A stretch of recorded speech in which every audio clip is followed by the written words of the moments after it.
Iran. Taliyaha sirdoonka ilaalada kacaanka Islaamiga ah ee Iran ee IRGC magacooda loo soo gaabiyo Majid Qadami ayaa uga digay wadamada reer Yurub inay dib u soo celiyaan qodobada heshiiskii 2015 ee ogolaanaya in cunaqabatayn caalami ah dib loogu soo rogo Tehran. Qadami ayaa u sheegay saxafiyiinta in haddii Yurubiyaanku ay doonayaan inay tallaabo qaadaan inaguna waxaan haynaa ikhtiyaaro si wax ku ool ah u adeegsan karno. Waxaana uu sidoo kale sheegay in Yurubiyaanku laftooda ay noqon doonaan kuwa ugu qataraha badan ama uga qasaaraha badan ee xaaladani sida uu sheegay wakaalada wararka ee Mahri ee laga leeyahay dalkaasi Iran. Arrintani waxay imaanaysaa iyadoo wafdi ka socda Iran ay jimcihii kulan kula yeesheen magaalada Istanbul ee dalkaasi Turkiga wakiilo ka kala socday Faransiiska, Britain iyo Jarmalka si dib loogu bilaabo wadahadalada ku saabsan barnaamijka nukliyeerka ee Tehran xilli saddexda wadan ee reer Yurub ay ku hanjabayaan inay cunaqabatayn dib ugu soo rogi doonaan Tehran. Diblomaasi sare oo Iiraani ah ayaa sheegay in ergadii Iran ay si toos ah ula hadleen wakiilada Yurub isla markaana lagu heshiiyay in wada tashiyo dheeraad ah la sii wado. Tehran waxay sidoo kale kulanka Istanbul u aragtay fursad lagu saxayo mowqifka quwadaha reer Yurub ee ku aadan barnaamijka nukliyeerka ee Iran. dhanka kalena agaasimaha hay'adda caalamiga ah ee tamarta atomikada ee IAEA magaceeda loo soo gaabiyo Rafael Grossi ayaa sheegay in Tehran ay ogolaatay inay hay'addu booqato Iran toddobaadyada soo socda taasi oo ku tilmaamay tallaabo dhiirigelin leh. Grossi waxa uu intaasi ku daray in booqashada kooxda farsamada ee hay'adda ay keeni karto in kormeerayaal qaramada midoobay ah ay dib ugu laabtaan Iran iyadoo ay suurtagal tahay intaasi ay dhacdo dabayaaqada sanadkan. saddexda wadan ee reer Yurub, Mareykanka, Shiinaha iyo Ruushka ayaa dhammaantood qayb ka ah heshiiska nukliyeerka ee Iran lala gaaray sanadkii 2015 kaasi oo Iran lagu saaray xadidaadyo badan oo la xiriira barnaamijkeeda nukliyeerka iyadoo taa beddelkeedana si tartiib ah looga qaaday cunaqabatayntii qaramada midoobay oo saaray. Laakiin sanadkii 2018 madaxweynaha hore ee madaxweynenimada Donald Trump, Mareykanku si hal dhinac ah ayuu uga baxay heshiiskaasi waxaana uu dib u soo rogay cunaqabatayn adag oo ka dhan ah Iran. dhanka kale Paris, London iyo Berlin waxa ay sii wadeen u hoggaansanaanta heshiiskii 2015 iyagoo adkeeyay rabitaankooda ah inay xiriirka ganacsi la sii yeeshaan Iran taasi oo Iran ka badbaadisay in mar kale cunaqabatayn qaramada midoobay ama Yurub looga soo rogo.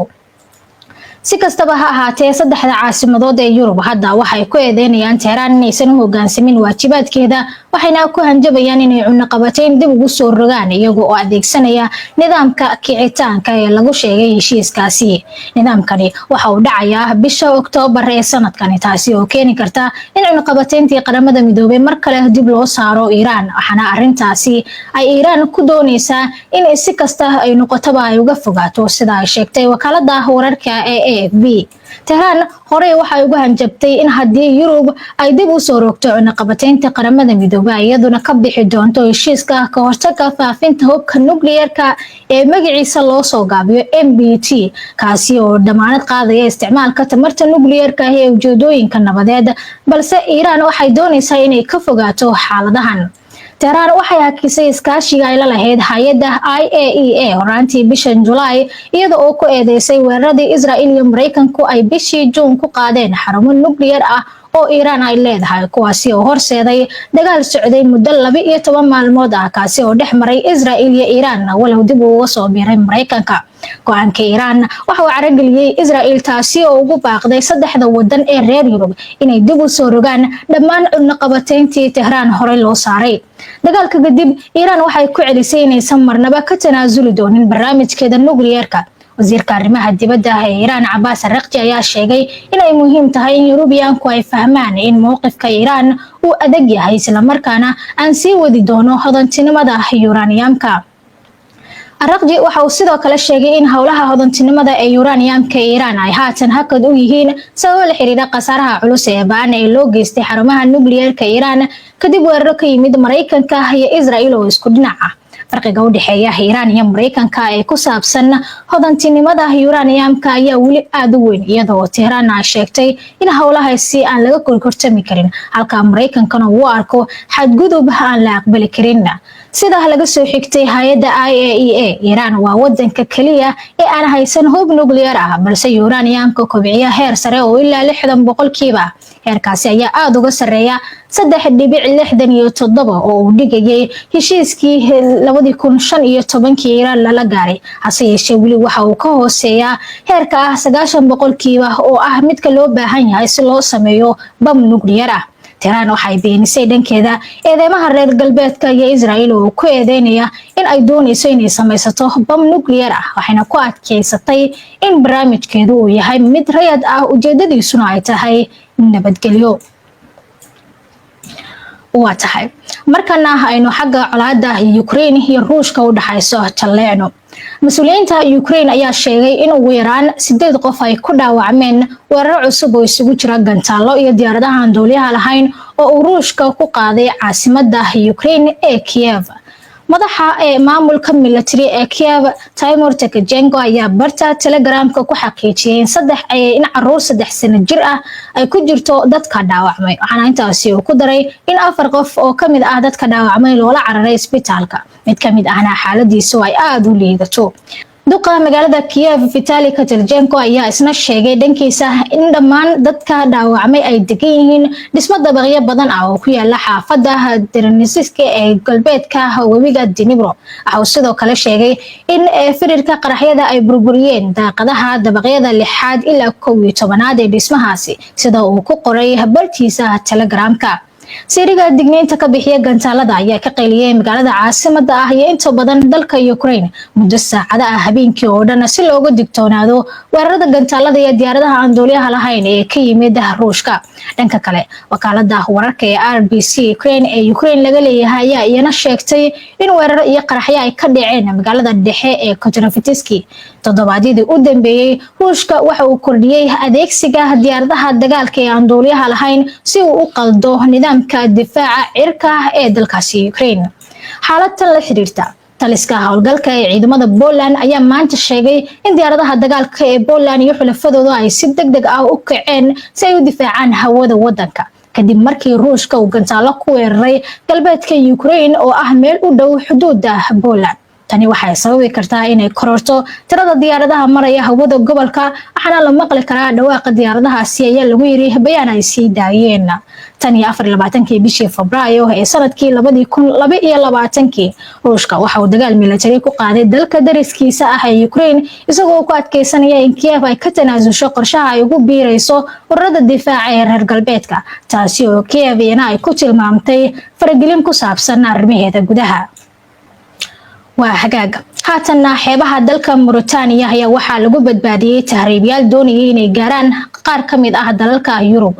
ilaa amni oo Mauritanian iyo Ghanaian ah ayaa sheegay in ku dhawaad 75 muhaajiriin Afrikaan ah laga badbaadiyay xeebaha dalka Mauritania kadib markii matoorka doonida ay saarnaayeen uu ciladoobay. kumanaan muhaajiriin ah ayaa sanadihii la soo dhaafay ku dhintay badda iyagoo isku dayay inay si sharci darro ah uga tagaan waqooyiga Afrika iyagoo u socda Spain iyo wadamo kale oo Yurub ah. doontan muhaajiriinta Afrikaanka ah sidee ayaa ka baxday magaalada dekada ah ee Kamsar ee dalka Ghana 15 bishan July, sida lagu sheegay warbixin ay soo saareen maamulka Mauritania, kuwaasi oo sheegay in matoorka doonta uu ciladoobay, doontuna ay ku sigatay inay quusto iyada oo rakaabkiina ay 2 maalmood badda dhex jiitamayeen kahor inta aysan dirin codsi badbaado ah. maamulka Mauritania ayaa sheegay in doontu ay siday ugu yaraan 75 qof oo ka soo jeeda galbeedka Afrika, halka ilaa amni oo reer Ghanaian ay sheegeen wakaaladda wararka ee AFP in ka badan 100 qof ay saarnaayeen doontaasi ayna ka kala yimaadeen wadamada kala duwan ee sida Ghana, Senegal iyo sidoo kale dalka Gambia. markab ku dhawaa ayaa u gurmaday rakaabka, waxaana ugu dambeyn uu dhiibay ilaalada xeebaha ee Mauritania. sida laga soo xigtay hay'adda samafalka ee reer Spain ee Caminando Voluntaries, ku dhawaad 1500 oo qof ayaa ku dhintay badda iyagoo isku dayay inay u tallaabaan Spain kaliya sanadkii hore 2024. sidoo kale ilaa 46800 oo muhaajiriin Afrikaan ah ayaa gaaray jasiiradaha Canary ee Spain sanadkii 2024, inkastoo ay tiradaasi hoos u dhacday sanadkani. waa tahay war degdeg ah oo hadda soo dhacay haddii aynu eegno dalalka Cambodia iyo Thailand ayaa ku heshiiyay xabad joojin lagu soo afjaro dagaalkii 4 maalmood ee dhex mariyay ciidamada labada dal warkani oo faahfaahsan waxaad ku daawan doontaan wararkayaga dambe maanta waxaynu ku bilaabaynaa barnaamijkayaga xaaladaha Soomaaliya gaar ahaan degmada Doolow ee gobolka Gado oo dagaalo culus ay ka dhaceen saacadihii la soo dhaafay kuwaasi oo la xiriira dagaaladii toddobaadkani ka dhacay magaalada Balad Xaawo ee isla gobolkaasi Gado haddaba wararkii ugu dambeeyay ee dagaaladan iyo xaaladdu sida ay tahay maanta waxa warbixintan inooga diyaariyay wariyahayaga Maxamed Sheekh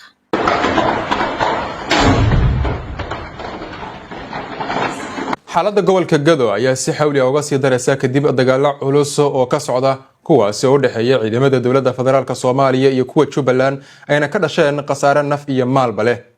iyada oo ay soo baxayaan warar sheegaya in ciidamada Itoobiya si toos ah ugu lug yeesheen dagaalkii ugu dambeeyay ayaa xalay ka dhacay degmada Doolow halkaasi oo ciidamada Jubbaland oo garab ka helaya ciidamo Itoobiyaan ah iyo weerar culus ku qaadeen xero ay ku sugnaayeen ciidamada nabad sugidda iyo sirdoonka qaranka Soomaaliya ee NISA ila wareediyo lagu kalsoon yahay ayaa sheegaya in ciidamada Itoobiya ay la sabteen Jubbaland isla markaasina ay madaafiic la beegsadeen xeradaasi taasi oo sababtay burbur xooggan iyo khasaare dhimasho iyo dhaawac leh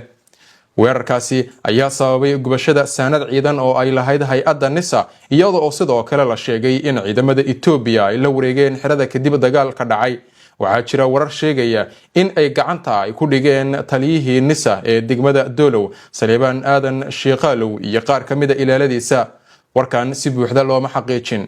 dhanka ciidamada Jubbaland waxaa la sheegay inuu hogaaminayo gudoomiyaha degmada Doolow Maxamed Xuseen Lafey sida laga soo xigtay ila wareedyo ku sugan gudaha degmada saraakiil ciidan ayaa ku dhaawacmay weerarka inkastoo tirada si rasmi ah loo xaqiijin magaalada Doolow waxaa saaka ka dhacay banaanbax weyn oo lagu diidan yahay joogitaanka ciidamada Itoobiya iyo in uu sii hayo maamulka degmada taasi oo la xiriirta weerarkii xalay ka dhacay muuqaalo la soo dhigay baraha bulshada ayaa muujinaya boqolaal dad ah oo isugu soo baxay goobaha faras magaalaha ah qaar ka mid ah dadkaasi oo warbaahinta la hadlay ayaa sheegay in ciidamada Itoobiya ay ka soo horjeedaan waxaana ay sheegeen in ciidamada Itoobiya ay ku kaceen falal aan loo dul qaadan karin ayna tahay in magaalada ay iskaga baxaan dhacdadan ayaa dab ku sii shiday xiisadii hore uga taagneyd gobolka iyadoo aan ilaa iyo hadda wax war ah laga helin dawladda federaalka Soomaaliya oo ku aadan weerarkan iyo doorka Itoobiya ay ku leedahay dagaalka arrintan waxa ay dhacaysaa xilli madaxweynaha dawladda federaalka Soomaaliya Xasan Sheekh Maxamuud iyo taliyaha NISA Mahad Salaad ay ku sugan yihiin magaalada Addis Ababa halkaasi oo ay kula kulmeen madaxda sare ee dawladda Itoobiya warar hoose ayaa tilmaamaya in wada hadalladaasi lagu soo qaaday xaaladda gobolka iyadoo oo la rumaysan yahay in Jubbaland ay si hoose ula xiriirtay Addis Ababa si ay u hesho taageero military dhanka Jubbaland waxa ay si adag u cambaaraysay dawladda federaalka Soomaaliya iyadoo ku eedeysay in xiisado cusub ay ka hurinayso sida hadalka ay u dhigtay magaalooyinka Doolow iyo Balad Xaawo war-saxaafadeed ka soo baxay Jubbaland waxaa lagu sheegay in ciidamada dawladda federaalka Soomaaliya ee ku sugan xerada UK ee Balad Xaawo ay wadaan dhaqdhaqaaqyo dagaal oo halis gelinaya sida hadalka loo dhigay amniga gobolka Balad Xaawo ayaa waxa muddo toddobaad ah ka taagan xiisad sababtay dhimasho dhaawac iyo barakac baahsan waxa ay ishor fadhiya labada dhinac iyada oo ay sii tarayaan walaacyada ku aadan in dagaal buuxa uu ka dhaco gudaha magaalada xiisadda Gado ayaa u muuqata mid halis ugu jirta in ay isku bedesho colaad siyaasadeed iyo mid qabaa'il oo baahda iyada oo dhinacyada caalamku ay dusha kala socdaan waxa dhacaya xaaladda gobolka Gado ayaa maraysa marxalad xasaasi ah waxaana muuqata in fargelinta Itoobiya ay sii kordhinayso halista dagaal sokeeye oo hor leh in gobolka uu ka dhaco Maxamed